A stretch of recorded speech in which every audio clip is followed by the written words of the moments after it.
Hello guys, আসসালামু আলাইকুম। Welcome back another video. তো সন্ধ্যার সময় আমি ছাদে উঠছি।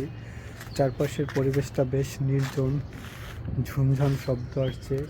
চারপাশ থেকে পাখালির ডাক শোনা যাচ্ছে।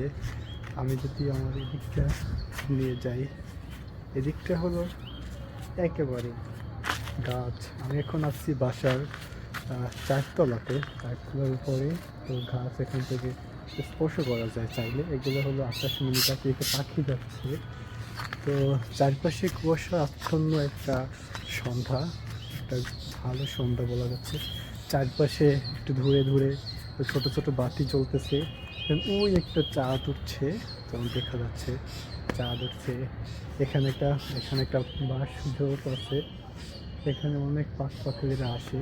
বিশেষ করে আমাদের বাসার এটার এই সাইডটা ভালো লাগে। এখানে বেশ সুন্দর মনোরম গাছপালা।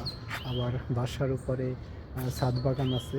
যেমন এখানে যদি দেখাই আমি, এই যে এটা হলো যে বেগুন আছে। তারপর আমি যেটা একটু দেখাই ডিটেলস, আমাদের বাগানটার ছাদে কী কী আছে আপনি দেখতে পাবেন।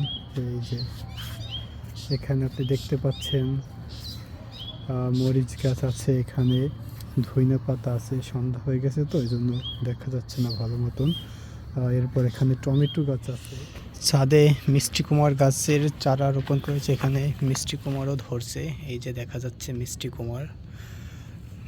তো আরও মিষ্টি কুমড়া ছিল, এগুলো রান্না করে খেয়ে ফেলছি। মরিচ গাছ আছে, বেগুনের গাছ আছে। এখানে যদি আপনি দেখায়, এখানে বেগুন আছে। এখানে 4-5টা বেগুনের টব আছে। এরপর 3-4টা মরিচের টব আছে। এখানে যে মরিচগুলো দেখতে পাচ্ছেন, এই মরিচগুলো বেশ ঝাল। মনে করেন এক ভাগ তরকারি রাঁধতে আপনি যদি 7-8টা মরিচ দেন, বেশ ঝাল আপনি অনুভব করবেন। এখানে একটা বোম্বাই মরিচ গাছের চারাও আছে। এই যে চারা বোম্বাই মরিচ দেখা যাচ্ছে ছোট ছোট। আমার একটা ভাগ্নি আছে, ও ছাদে উঠলেই মরিচগুলো ছিঁড়ে ছিঁড়ে নিয়ে যায়, না পাকলেও। সন্ধ্যার কারণে ভালোভাবে দেখা যাচ্ছে না। এখানে হলো আরেকটা শাড়ি। আমাদের ছাদে হলো 2টো শাড়ি আছে। এখানে একটা আর হলো ওখানে একটা, 2টো মোট শাড়ি। এখানে লাগানো হয়েছে লাল শাকের আঁটি রোপণ করা হয়েছে। এরপর আছে পুঁই গাছ। এখন হয়তো পুঁই গাছের সিজন না, এই জন্য ভালোভাবে উঠতেছে না। বর্ষার সিজনে এগুলো বেশ ভালো ফলন দিবে আশা করা যায়। এই যে এগুলো বেশ বড় হয়েছে, খাওয়ার উপযুক্ত প্রায়। এখানে আরও একটা বেগুন গাছ আছে, দেখেন দর্শক, বেগুন কত সুন্দরভাবে হয়েছে।